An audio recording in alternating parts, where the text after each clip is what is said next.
31 ფოტო ბანერით ციხესიმაგრების და თაღოვანი ხიდების მაკეტები ერთ სივრცეში აჭარაში შემონახული ისტორიული მემკვიდრეობა გონიოს ციხესიმაგრეში ფოტოებად წარმოადგენს. ორგანიზატორებმა გამოფენის ექსპონატების შეფუთეს, რომ დამთვალიერებლისთვის თითოეული ძეგლის ადგილმდებარეობა, ისტორიული და კულტურული ღირებულება თვალსაჩინო ყოფილიყო. ძეგლებისა და ისტორიული ადგილების საერთაშორისო დღის შესახებ რუსტენ აბაშიძის რეპორტაჟი. ხიხანის ხეობაში დაცული მე-11-13 საუკუნეების ძეგლის კალუთის ეკლესიის შესახებ დათო შაქარიშვილმა დღეს პირველად ფოტო გამოფენაზე შეიტყო. მე-6 კლასელმა მოსწავლემ გამოფენაზევე აჭარაში შემორჩენილი ისტორიული ძეგლების კიდევ ბევრი ისეთი დეტალი გაიგო, რომლის შესახებაც სასკოლო სახელმძღვანელოებში არ წაუკითხავს. თუ ასე ამდენი უნიკალური ძეგლი იყო, ჩვენთვის ცნობილი არ იყო და ასეთი მე მგონი ასეთი გამოფენა ბევრი უნდა გაკეთდეს. ჩემთვის როგორც მოსწავლისთვის დიდი რაღაც მომცა, იმიტომ მაგალითად არქიძეების ეკლესია მაისურს როგორც ხედავთ, რომ უცხოელი ჩამოვიდა ეს ჩემი სიამაყით, ამ მაისურს ჩავისვენ და ისე გავეცნო. ეს ჩემთვის დიდი სიამაყეა ჩემთვის. ჩემი ყურადღება მიიქცია ფისტანში აღმოჩენილმა ზოგი იყო ძველი წარწერის, ზოგი ახალი წარწერის ისტორიულმა ძეგლებმა. 31 ბანერი, ციხესიმაგრეების და თაღოვანი ხიდების მაკეტები ერთ სივრცეში. ორგანიზატორებმა გამოფენის ექსპონატები ისე შეფუთეს, რომ დამთვალიერებლისთვის თითოეული ძეგლის ადგილმდებარეობა, ისტორიული და კულტურული ღირებულება თვალსაჩინო ყოფილიყო. ამ ბანერზე პეტრას ციხე არის ნაჩვენები. პეტრას ციხეზე ზუსტად ის გათხრები, რომელიც არის მნიშვნელოვანი პერიოდში ჩატარებული. აქ კიდე ის ყველაზე მნიშვნელოვანი დეტალი, რომელიც აღმოჩენილია პეტრას ციხეზე, ექსპონატები, რომელიც აღმოჩნდა პეტრას ციხეზე, ეს არის დატანებული. გუნიოს ციხეში გამოფენა აჭარის კულტურული მემკვიდრეობის სააგენტომ 18 აპრილს ძეგლებისა და ისტორიული ადგილების საერთაშორისო დღეს მიუძღვნა.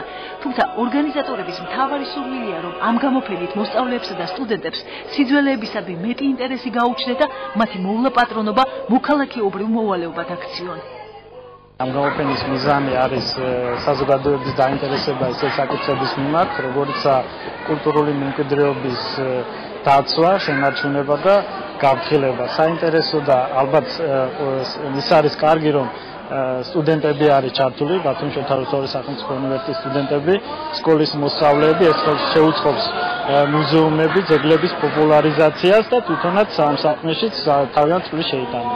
ისტორიკოსებს, რომლებაც გამოფენაზე წარმოდგენილი თითოეული ციხესიმაგრის, თაღოვანი ხიდისა თუ ეკლესიის წარსული მეცნიერულად არაერთხელ გამოიკვლიეს, მიაჩნიათ, რომ რეგიონის კულტურული მემკვიდრეობა ფართო საზოგადოებისთვის ამგვარი ფორმით პოპულარიზებას მაინც საჭიროებს. ბუნებრივია სამეცნიერო კვლევებში, ცალკეულ ნაშრომებში უამრავი ინფორმაცია დაგროვებული, საკმაოდ კარგადაა შესწავლილი არა მარტო მთლიან საქართველოს, არამედ ჩვენი რეგიონის მატერიალური კულტურის ძეგლები, მაგრამ ეს არ არის საკმარისი, საჭიროა აი ამდაგვარი ღონისძიებების სახით მისი პოპულარიზაცია.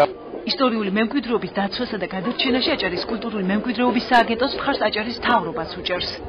ეს აჭარის მთავრობის მიერ სპეციალურად ამ ძეგლების დაცვლისათვის და მოვლაშენახვისათვის გათვალისწინებული იქნა პროგრამა, კულტურის ძეგლების რეაბილიტაციისა და კონსერვაციის პროგრამა, დაგეგმილი არის 3 თაღოვანი ხიდის რეაბილიტაცია, კონსერვაცია, ასევე უნდა მომზადდეს ხიხანის ციხის რეაბილიტაციის პროექტი.